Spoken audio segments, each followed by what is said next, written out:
Blast, Mem Knights, Yep. Signal Pest, and Evan Allen, despite some tight draws, he actually managed to pull that game out and pull that match out in three games. We are in game 3 here versus Joseph Herrera. Now, Natural Order Bant, a deck that just is very, very threatening. Natural Order able to get a Progenitus and put it into play. You sacrifice a green creature, find another one. And it was a very popular deck back in the day. I mean, players like AJ Satcher would play it at pretty much every event. And then it kind of fell off the radar a bit. And now, Joseph Herrera, he's in game 3 of the top 8. So let's see if he can actually pull it out. More news from the floor. Lauren Nolan has defeated Jacob Bow 2-0. That puts Stoneblade above Ant 2-0. So it looks like we're going to have Stoneblade versus Bug in one of the top 4 matches, and Esper Blade versus possibly No Bant or another Esper Stoneblade deck. Now we see Natural Order there, a card first seeing real tournament play in the hands of Jamie Wakefield a long time ago with Secret Force. Force of Will is the fight here over this card. Yes, although we know Joseph has a couple copies of Force of Will of his own, so he will be able to force, so to speak, this Natural Order through. Evan does have another Force of Will, but he doesn't have or actually he used a Force of Will to pitch to another one. He doesn't have 2 blue cards in his hand to go along with a pair of Force of Will. So Natural Order will resolve, and it looks like we are going to see a Progenitus enter play here. Now if... that is some cool art. Wow. Very nice cards.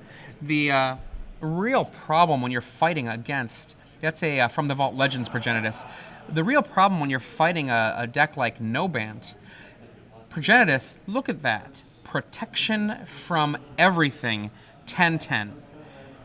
Essentially what just happened is Joseph Herrera just put down, I'd say, like 3 or 4 slivers into play all at once, if you want to think about it that way.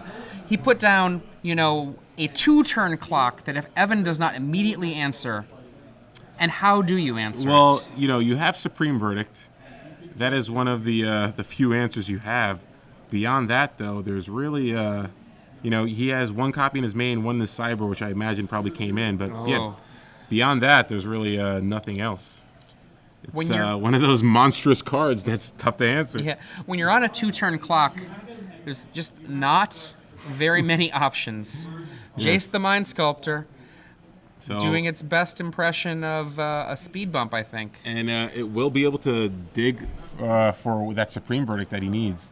And let's see if he gets there. He's going to brainstorm for 3. We have a Lingering Soul, Stoneforge Mystic, and a land. Like a Caracas. So good against so many things, but not against protection from everything. It's good against another well-known Legacy Fatty in Emrakul, but not so much against Progenitus. Yeah.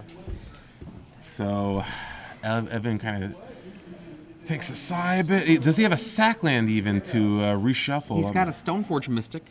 Okay, so he will be able to reshuffle next turn. I imagine Evan probably won't be going after the Jace. Probably just going to be attacking for 11 thanks to the Exalted trigger of Noble Hierarch and just trying to drop Evan to 7. Does Evan have anything left? No. Does Joseph have anything No, left? Joseph is basically all in on this Progenitus, which isn't a bad place to be. No, not at all. He basically has to just dodge the 2 Supreme Verdicts from Evan's deck. And he passes, pretending like he's got something. Nothing wrong with that. So Evan will basically get a draw here. We know it's not the Supreme Verdict, and it's kind of he doesn't have a sack. He doesn't have a sack outlet, so he can basically go 1 card deeper. He can cast Stoneforge Mystic to shuffle his deck, but then he won't have enough mana to actually cast the Supreme Verdict. So he has basically 1 draw step right here. Brainstorm. Here we go. Is it there? Ooh, he's a Ponder and a Brainstorm. So wow, he's got new chances. He's got new chances. So does he have a 5th land though? Yes, he has the Caracas. So he will be able to he will be able to cast a Brainstorm to give himself or Ponder to give himself another chance. The Ponder lets him go 3 cards deep to see 1 fresh new card, and if it's not there, a shuffle. Yes, the most exciting shuffle. Ponder. So let's go 1 card deep. Is Ponder. it there? No, Mystic Gate. Shuffle. So Here we go, all in for the top 4 of the match is Supreme Verdict on the top of Evan Allen's deck. A little smirk. People know. Everyone knows what needs to happen here. Everyone knows. So, very important shuffle for Evan here. What is Joseph going to do? Is he just going to cut? Is he going to shuffle it too? It's basically in his thing. Wrap it. You got okay. There he goes. What's on top of Evan's deck? It's there. Supreme Verdict. Oh, I can't. What a Don't slow roll. So, doesn't look like he got there. Are there any moxes in his deck? There are no moxes, Okay. so that he cannot cast Brainstorm to dig further. So it looks like Evan Allen will just Brainstorm here. Let's see if that Supreme Verdict was a couple of cards deeper.